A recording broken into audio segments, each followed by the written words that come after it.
Hi, I'm Dr. Paul, and I just wanted to share with you a disturbing trend that I'm seeing with more and more chiropractors that I'm working with. And let me just share with you what that disturbing trend is relative to marketing. And I'm specifically talking to personal injury attorney marketing, okay? So let me share with you what that trend is. First of all, let's go to a little background information. And here's the background information. When you look at the S-curve of economics, and that has to do with personal injury attorneys who do use chiropractors versus those that don't. And essentially what happens is, these are the statistics. The Insurance Research Council, and these come from the Insurance Research Council, is 87% of all patients, and this represents the S-curve of economics, who is utilizing personal injury patients and personal injury attorneys, who is utilizing chiropractors and who's not, okay? 87% of all automobile accidents have a connective tissue problem, injury, 87%. Now, the good news about that is that's a chiropractic issue. Chiropractic definitely is, the physical medicine of chiropractic is, there's nothing better than chiropractic to the restoration of each of the phases of healing, whether it's inflammation, repair, or remodel, that affects all three ranges of joint motion, the passive, active, and the paraphysiological joint space. There is nothing better than that for physical injuries. So what does this say? This is a large market. Number two is 75% of the personal injury attorneys do not refer out. Only 25% of personal injury attorneys refer out. And that is, again, these are statistics from the insurance research. Now, the good and bad news about this is 75% of the personal injury attorneys do not refer out. In other words, when they get their clients, they take the clients and the cases and the doctors and reports that they've dealt with, and that's what they use. So there's a large number of people, personal injury attorneys, 75%, who do not refer out. So that's a big, big, big target market. That's a big possibility. 32% of all personal injury patients go to CAM providers, and chiropractic is designated a CAM provider. That's complementary alternative medicine. Now, chiropractic care is the largest segment of the CAM providers for personal injury attorney patients, but it's only 32% of CAM.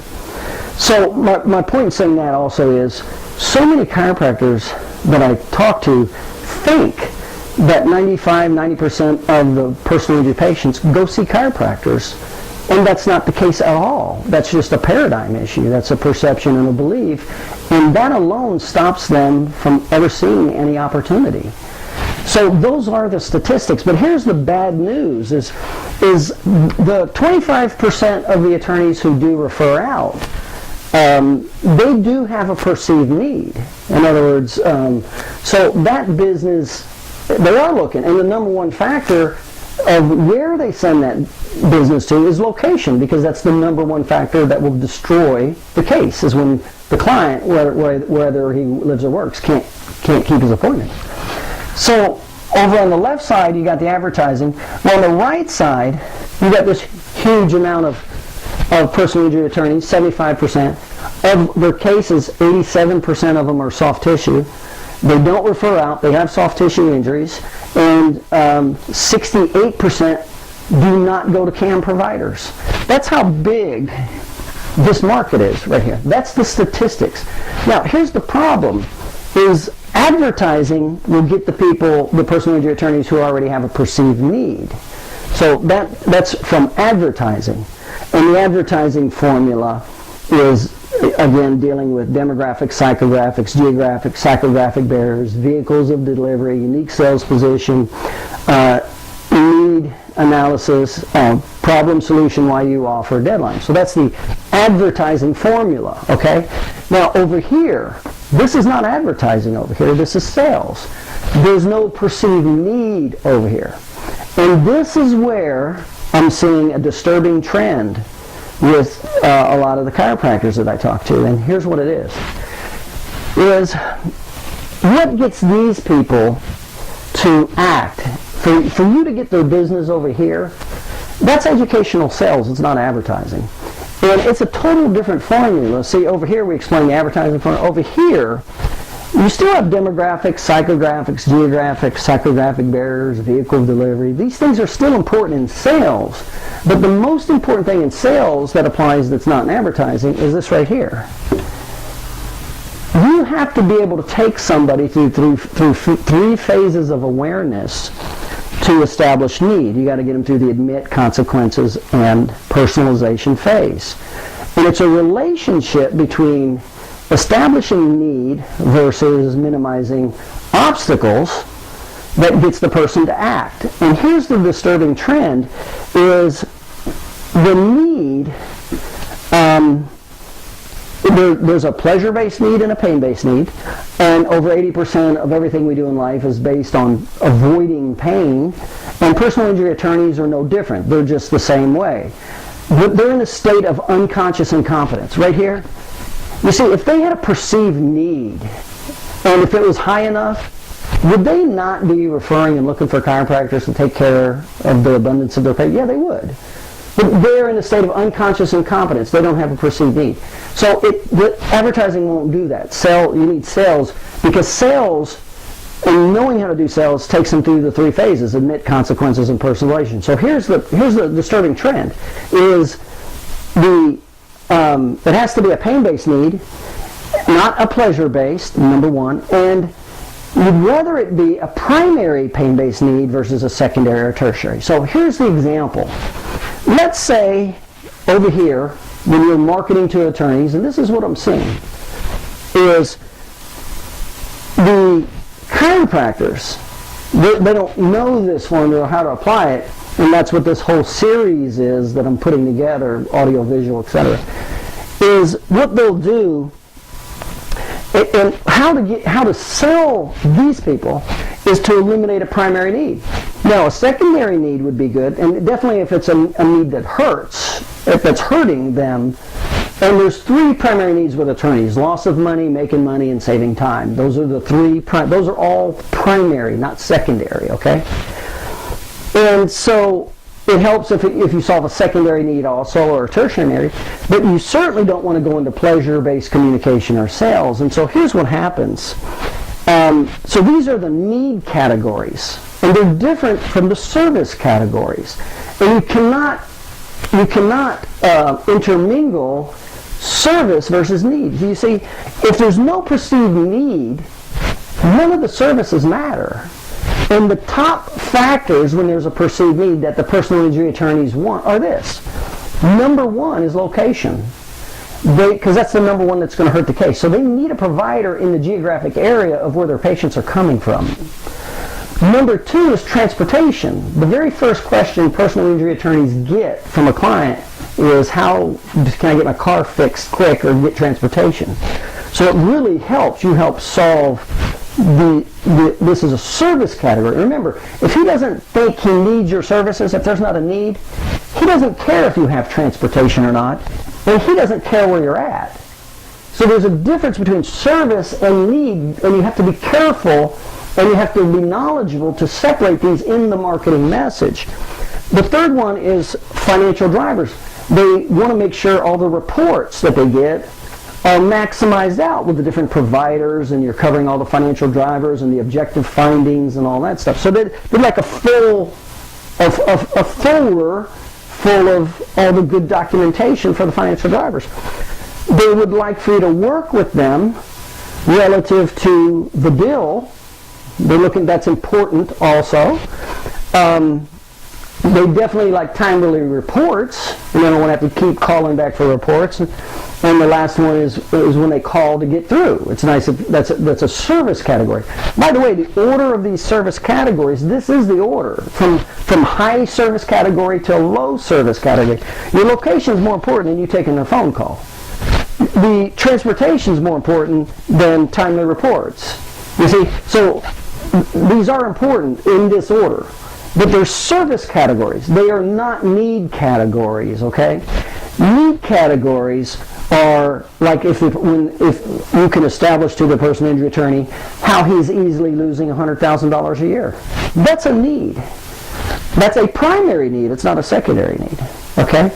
So if you can not only eliminate a primary need, and that's what we're going to do. That's what we do to this market. This is what this whole personal injury attorney video series, marketing series that I'm putting together for. This is exactly what it does in this market. So you have this huge market over here that's sales-based. You have to be able to make sure you have the best demographics, psychographics, geographics, and psychographic barriers, okay?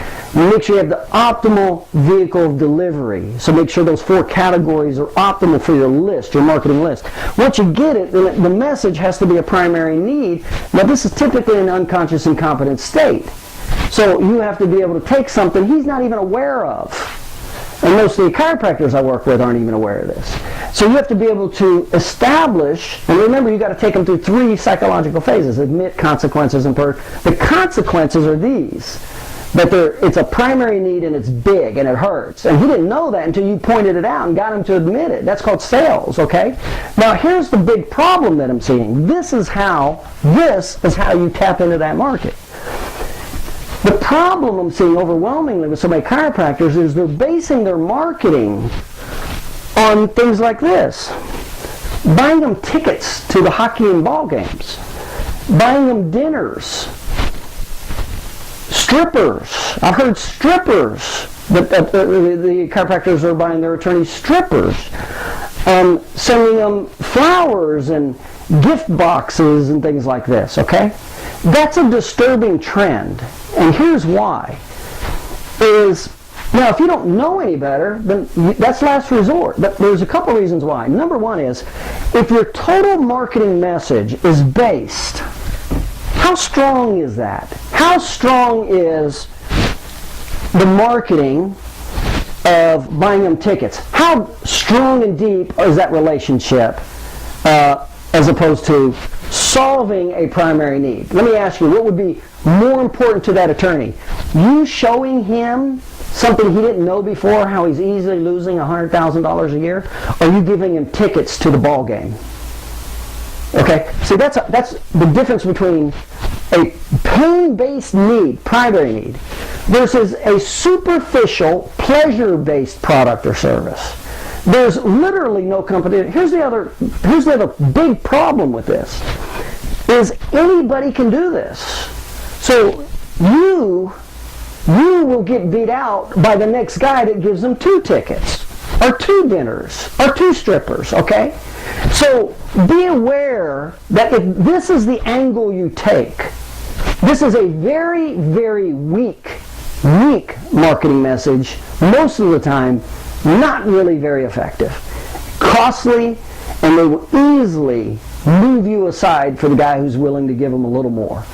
But if you are the one that took them from a state of unconscious incompetence, they didn't know how much potential money they were losing, number one. They didn't know how much money they could make by your services, knowing how to process a case with financial drivers and documentation and all these factors, okay? Even if it's a secondary need, it's still better than this over here. These are not even needs. They don't even need them. They can do it totally without them. So this is the absolute weakest position you can take. It's a pleasure-based marketing system. It's easily transferable by the next guy willing to pay for the bigger dinner, and you lose out just that fast. But if you're the person that knows how to eliminate their primary need, and remember, their primary needs are losing money, and remember, if they're in this category, they're in a state of unconscious incompetence. They don't even know this. That's why it's sales, not advertising. So if you can establish and get them to see, admit, take them from the unconscious incompetent state to conscious incompetent state. Admit consequences. Get them to see the impact of their ignorance or not working with somebody with your knowledge base. And that impact is significant. This is not significant. If they don't get a ball ticket, it's not significant in their life. This, if it's a primary need, it's significant. And so you not only know how to do this to this market over here, this big, large market, you not only know how to do this, But then you also have the location, some transportation. By the way, you have all the financial drivers, and you have the medical team to support the financial the medical document to support the financial demands. You will work with them relative to the bill, to keep it a third ratio for continuing an ongoing business. And your reports are timely. They don't have to ask you. You get them over there within 3 weeks, no more than 4 weeks. And they don't have to keep asking you for them. And you return their phone calls. Well, let me ask you, if you're an attorney and I was able to do this to you, eliminate a primary need, which was one of those 3 factors, and these were the factors that were most important to you in that order, and I'm the guy, how much value did I create right here? How much value versus over here? If I only did this, how much value is there if I only knew enough to send them baseball tickets or hockey tickets, okay? So that's the disturbing trend that I'm seeing in personal injury attorney marketing, and most of it I found comes from ignorance, is the total unawareness of the S-curve of economics relative to personal injury attorney marketing and the difference between advertising versus sales. And by the way, the follow-up messages should not be flowers and bouquets. The follow-up messages should be the services you provide that help eliminate their primary needs. It's reminding them regularly through the follow-up messages, whether it's a newsletter, video, whatever, not flowers or candy, okay? You're going to get beat out really easy by the next guy who's willing to give a bigger bowl of candy. Not many people can do this, though. So if you learn this, you create tremendous value, and it doesn't matter. If you're the personal injury attorney, are you not going to send the person that knows how to do this in your life to the guy who's willing to give you tickets? Is that who if you're the personal injury attorney, is that who you're going to send the clients to? The guy who gives you a bowl of candy? So be aware there's a big difference, and that's what this whole video marketing series, I'm going very specific and into depth and the difference with advertising, sales, and publicity, and how to put it all together to totally create significant value. To be honest, they're afraid. They're afraid to lose you. That's the way you want it. You want them to be afraid because you feel such a vacuum in their life. So that's the marketing message. That's the difference between advertising and sales. Okay, so this is the whole video series I'm putting together, and we're getting out to you, okay? I'm Dr. Paul. Just wanted to share that alarming message with you.